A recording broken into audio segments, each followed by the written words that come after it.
Ngoma Gongwa, MONBASA MVITA. Today I'm going to talk about a great man, a great reformer. Yes, there was this time when we talked about Rasputin, but this time I'm not going to talk about Rasputin. I'm going to talk about a great man, a great Tsar from Russia. He's known as Peter the Great. Peter the Great was a king, a Tsar in Russia. He took over, ruled with his brother for a while, and then later he finished ruling by himself. Peter was a beloved Tsar of the Russians. He was able to interact with the people, understand the people, and change the Russian society to the most advanced society in the world that time, the known world. Because when we talk of history, it does not encompass the whole world the way we know it. So, of the whole world at that particular time. Peter the Great did many things for Russia, like we have said. But he was not only a reformer. He was a great military strategist. He managed to form one of the most formidable armies in the known world that time. After the formation of that army, he was able to defeat his enemies in the north, Sweden, and the empire that had taken over Christianity, the Ottoman Empire. Ever wondered why Turkey is called Turkey? It was Byzantine. But after the defeat by Sultan Mehmed, or Muhammad,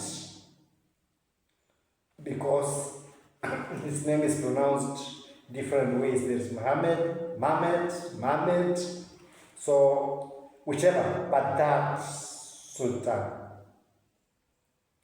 When he taken over from Christianity, Byzantine, it stayed under the grip of the Muslim rule for a long time. But Peter was able to defeat the Ottoman Empire.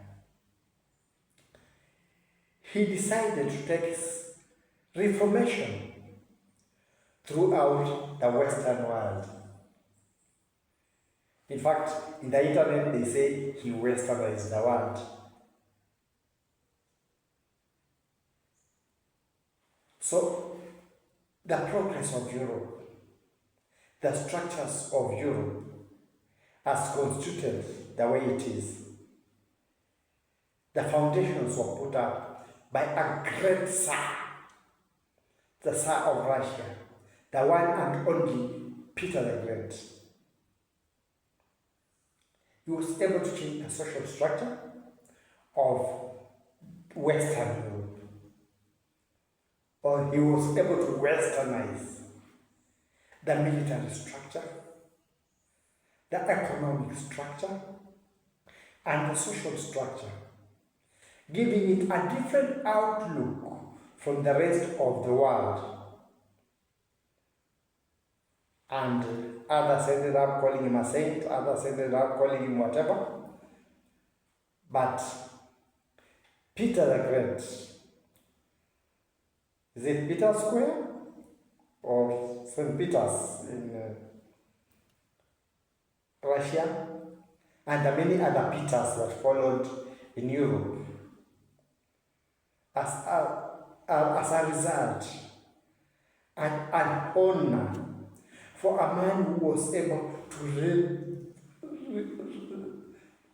to make a difference, a change, a revolution in the structures of Western Europe. Peter was a great son.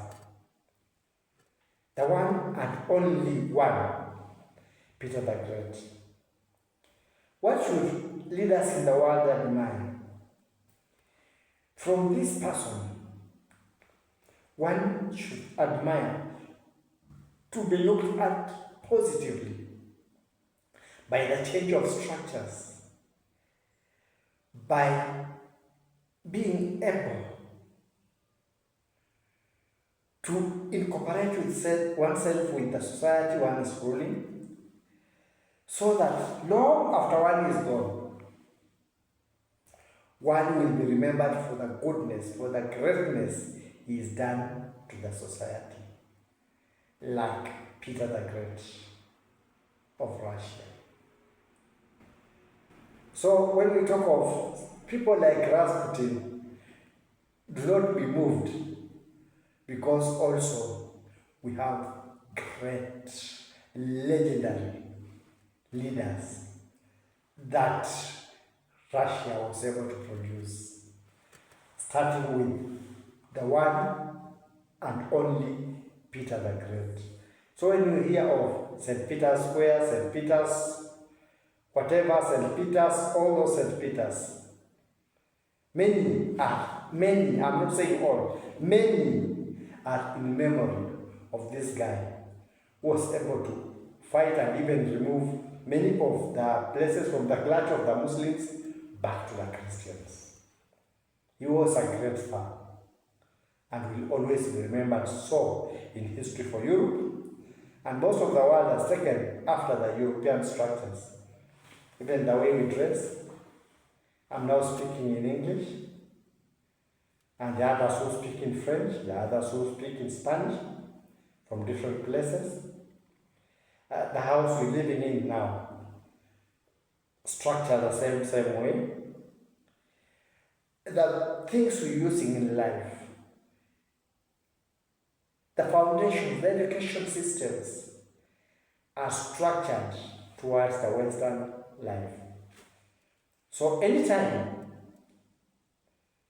when we are enjoying this advancement, and others who come and contribute to the advancement of their people, they will always take Peter the Great of Russia as an initiator, an innovator of great social restructure, economic restructure, military restructure. He is always remembered so by the Russians. A great son, Peter the Great. That's my take for now.